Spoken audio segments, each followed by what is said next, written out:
Ladies and gentlemen, the Baltimore Ravens continue to make statements as this season progresses. They went on the road against a good Jacksonville Jaguars squad, held them to 7 points, dominated them on the road, and pulled out a huge victory to not only clinch them a playoff spot, but to give them a very good shot at having that #1 overall seed in the AFC and a first-round bye. Lamar Jackson continues to put his MVP campaign on display for everybody in America, and at this point I think we're getting numb to how good this dude is and the plays that he makes. You look at his trajectory since he was drafted into the league. Nobody thought he could be a true franchise quarterback for the Ravens. Everybody thought he'd be a better running back, maybe that he should switch to a wide receiver, and this dude continues to prove the doubters wrong, and he gets better every single season as a passer. He's currently on pace to have the best completion percentage of his career, and he's going to crush his prior highest passing yard season. But I really don't think Lamar Jackson gets enough credit for what he does on and off the field. Obviously, on the field, he's one of the most dynamic quarterbacks in the NFL. He already has an MVP. He's still chasing playoff success, but since he was drafted in 2018, he has the third most wins by a quarterback,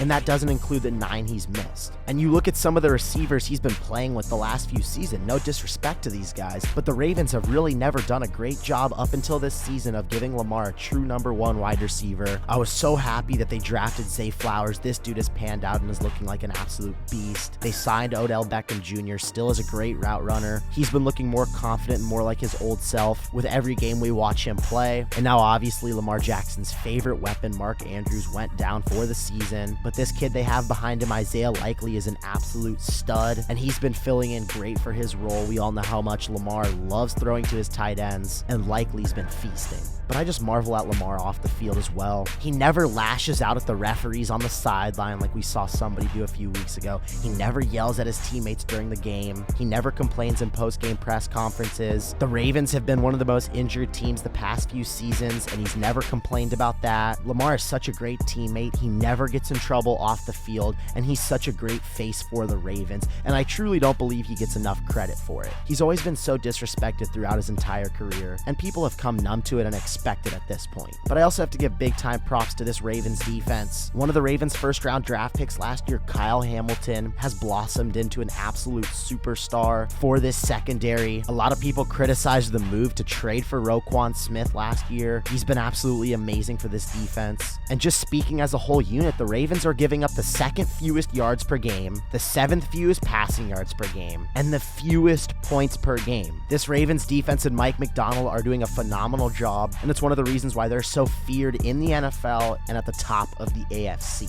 What a lot of people are wondering is, can this Ravens squad, led by Lamar Jackson, finally have some playoff success? As much as I give Lamar credit, he doesn't have the best track record in the postseason. His regular season completion percentage is above 64%, and in the playoffs it drops all the way down to 55.9. In the 4 games he's played, his touchdown to interception ratio is 3-5, and to sum it all up, his record is 1-3, and he hasn't won a postseason game since 2020. I think this is the year he proves a lot of people wrong in the postseason. The Ravens are looking like they're going to have the #1 overall seed in the AFC. People are going to have to come through M&T Bank Stadium, and I really do think the Ravens are battle tested and are in position to make a deep postseason run. And just going through their schedule, week 2, they went on the road in Cincinnati and picked up a huge win. A Detroit team that many think is very good in the NFC absolutely thumped them at home 38-6. And a Jacksonville team that's been towards the top of the AFC practically all season long, they went on the road and tore them up. These next 3 weeks are going to be a very big sign to see how legit this Ravens squad is. They go on the road at San Francisco, which is going to be a huge game. They'll play Miami at home, and they'll finish up their season with the Steelers at home.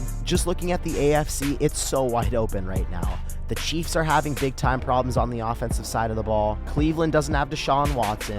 Cincinnati doesn't have Joe Burrow. The Jets don't have Aaron Rodgers. Justin Herbert and the Chargers are nowhere to be found. And Josh Allen and the Buffalo Bills are still fighting to try to even get into the playoffs. This is a perfect opportunity for Lamar Action Jackson to go out there and prove to everybody that he can get it done in the postseason, and why the Ravens are the most complete team in the AFC. I believe they're a lock to make it to the AFC Championship, and just like how this conference is wide open, I believe the MVP award is wide open, and Lamar Jackson is making a serious case to win his second ever MVP. I'm Caden Kubler, and that's my take.